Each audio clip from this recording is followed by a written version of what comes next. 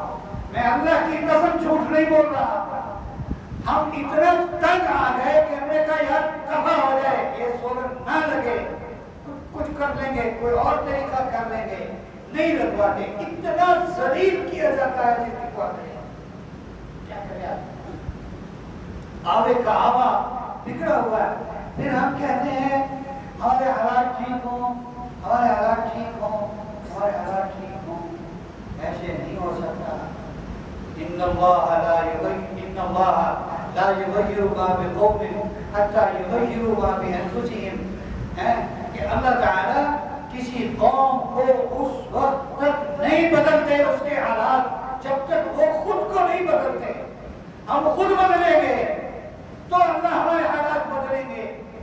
اللہ کی قسم آج توبہ کر لیں, من حیث القوم راتوں رات ایسی صفائی اللہ کریں گے, ان سارے کے سارے بدماشوں کو اللہ ہمارے سروں سے اتار کر کہیں سمندر خرد کر دیں گے.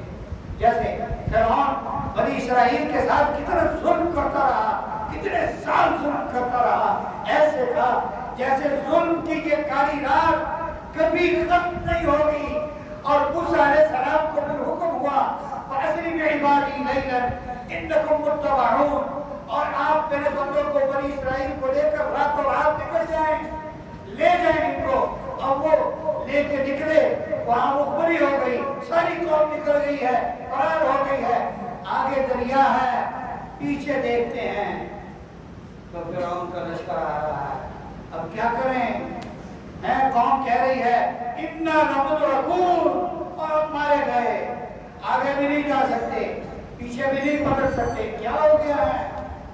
تو موسیٰ علیہ السلام اللہ کے حکم پر چل رہے تھے. فوراً کہا ان ربی سیہدین, میرا رب ضرور کوئی راستہ نکالے گا. پھر راستہ نکالا, دریا سے نکالا, اور جس دریا سے موسیٰ کے لیے راستہ نکالا اسی دریا میں فرعون اور اس کے لشکر کو اللہ نے غرق کر دیا. کیا بات تھی کہ وہ 100% اللہ کے حکم پر آ چکے تھے. اللہ رب العزت ہمیں بھی ان کہی سنی تمام باتوں پر ہر طرح سے عمل